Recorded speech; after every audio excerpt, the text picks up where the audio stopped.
Menikahi Hot Om. Bab 031. Mulai sekarang kamu juga harus lebih perhatian sama Dimas, Tar. Tunjukin kalau kamu itu adalah kakak yang baik. Jantung Widya sekarang ada di Dimas. Sebab kalau adiknya itu udah di tangan dia, kita nggak akan dapat apa-apa lagi, Tar. Mentari langsung mencerna dengan kuat apa yang tengah ibunya ini sampaikan. Tidak lama kemudian, ia mengangguk sebagai tanda persetujuan. Tari setuju, Mah. Bahkan kalau bisa bikin Dimas menjauh dari Widya dan dekat ke kita. Yakin anak itu nggak akan bisa apa-apa. Di sela-sela obrolan itu, datanglah Dimas dengan wajah pucatnya. Kamu kenapa, sayang? Anggun langsung bertanya pada sang putri dan membawa anak laki-laki bungsunya itu ke atas pangkuannya. Dimas rindu Buna, Mama. Kapan Buna pulang? Anggun pun mengusap pipi sang putra dengan penuh kasih sayang. Mama sebenarnya berat mau ngomong ini ke kamu, Dimas. Mama bingung cara jelasinnya. Mama takut kamu sedih. Wajah polos Dimas menoleh memandangi wajah sang mama. Ia pandangi wajah itu dengan seksama. Ngomong aja Mama. Dimas dengerin Mama. Buna kamu udah nggak mau ngurusin kamu, Dek. Dia udah nyaman sama hidupnya yang sekarang. Tapi kamu nggak usah sedih, kamu masih punya Mama sama Kak Mentari. Sepasang mata Dimas langsung berkaca-kaca. Hatinya sedih seketika. Rasa kecewanya karena Widya tidak kunjung pulang menjenguknya membuat hatinya terluka. Nggak mungkin, Mama. Nggak mungkin kalau Buna nggak peduli sama Dimas. Selama ini Buna yang paling sayang sama Dimas. Mama pasti bohong. Dengan perlahan Anggun menurunkan Dimas dari pangkuannya. Membuat anak jaki lakinya itu berdiri tepat di depannya. Mama nggak bohong, Dek, ucap Anggun sambil menangkup wajah kecil itu dengan kedua tangannya. Buna kamu itu nggak akan pernah lagi kembali ke sini karena hidupnya sekarang udah enak. Dia udah nggak peduli lagi sama kita semua. Percaya sama Mama. Dimas menggeleng. Enggak, Mama. Nggak mungkin Buna seperti itu. Dimas nggak percaya. Selama ini Mama yang nggak sayang sama Buna. Mama yang selalu pukulin Buna. Kenapa, Mama? Kenapa Mama nggak sayang sama Buna? Napas Anggun pun mulai memburu. Ia berusaha menahan amarah yang menggelak dalam dadanya. Ya, ia tahu Dimas hanyalah anak kecil yang pasti akan mengatakan apa yang ia lihat dan ia dengar. Anggun tahu hanya kebenaranlah yang akan keluar dari bibir putra bungsunya itu. Mengusap kedua lengan kecil Dimas, Anggun berusaha merebakkan air matanya. Mama terpaksa melakukan itu sama Buna kamu, Dimas. Kamu tahu, kan, kalau Buna itu selalu melawan Mama. Dia nggak nurut apa kata Mama. Buna selalu membantah kata-kata Mama. Anak yang nggak nurut, memang seharusnya dipukul. Biar dia nggak nakal lagi. Anggun mengusap air mata Dimas yang sudah menetes. Dulu memang ia sering melihat Widya selalu melawan apapun yang diucapkan oleh mamanya.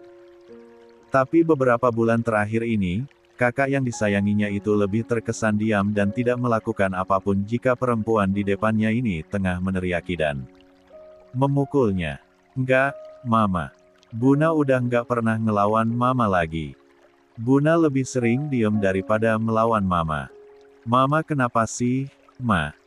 Dimas pusing, Ma. Kapan Dimas punya keluarga utuh yang bisa saling sayang? Mas Bima udah pergi dari rumah ini.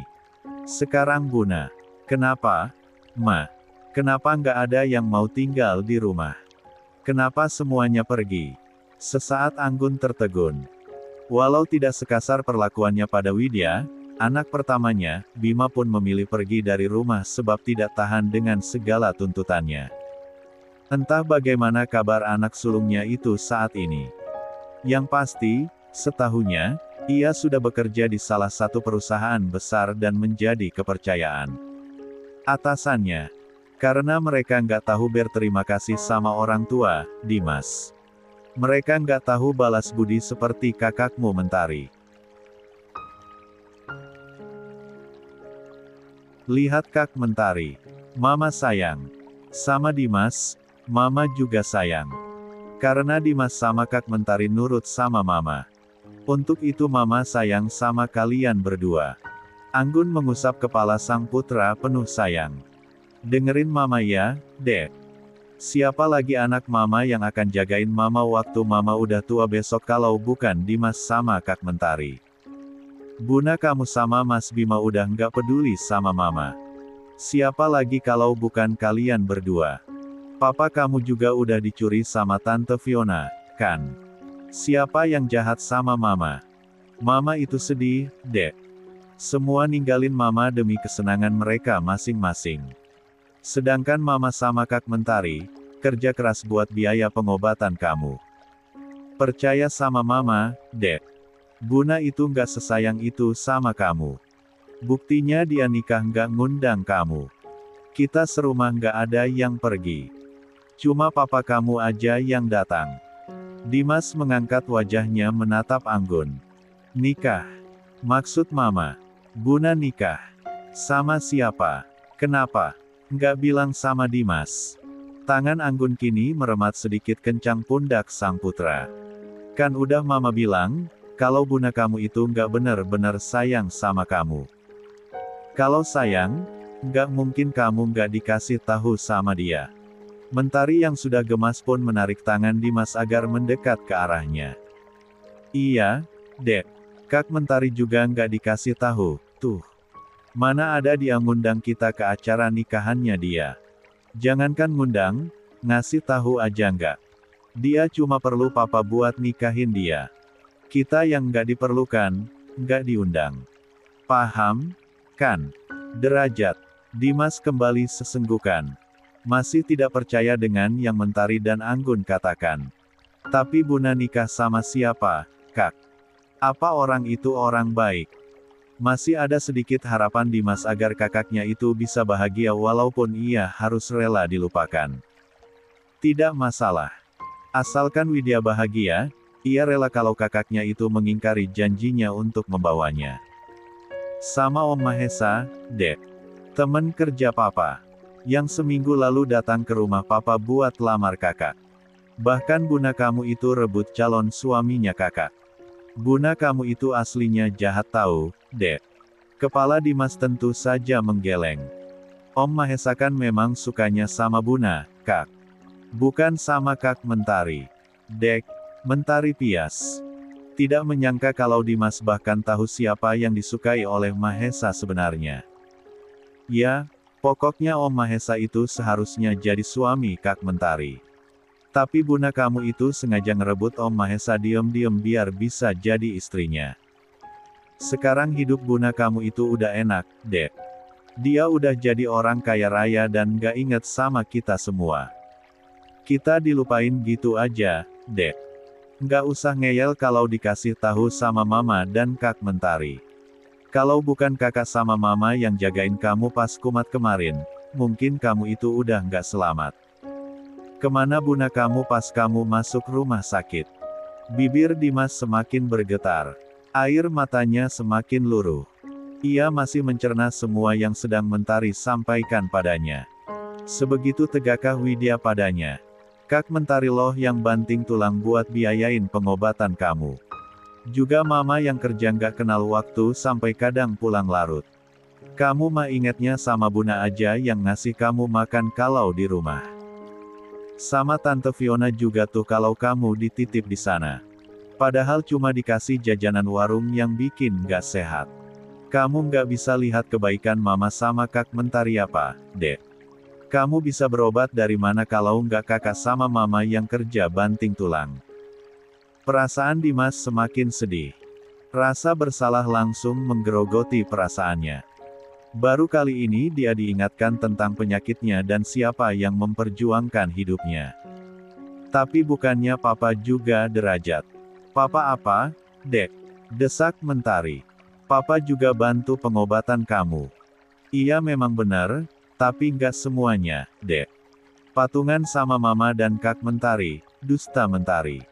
Padahal selama ini Haris memberikan penuh hak anak-anaknya. Termasuk uang sekolah.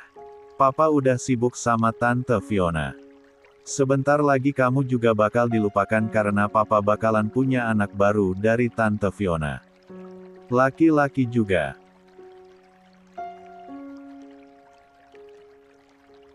Kembar lagi. Apa kamu yakin Papa bakalan inget sama kita berdua kalau anaknya udah jahir? Semakin sesak dada Dimas.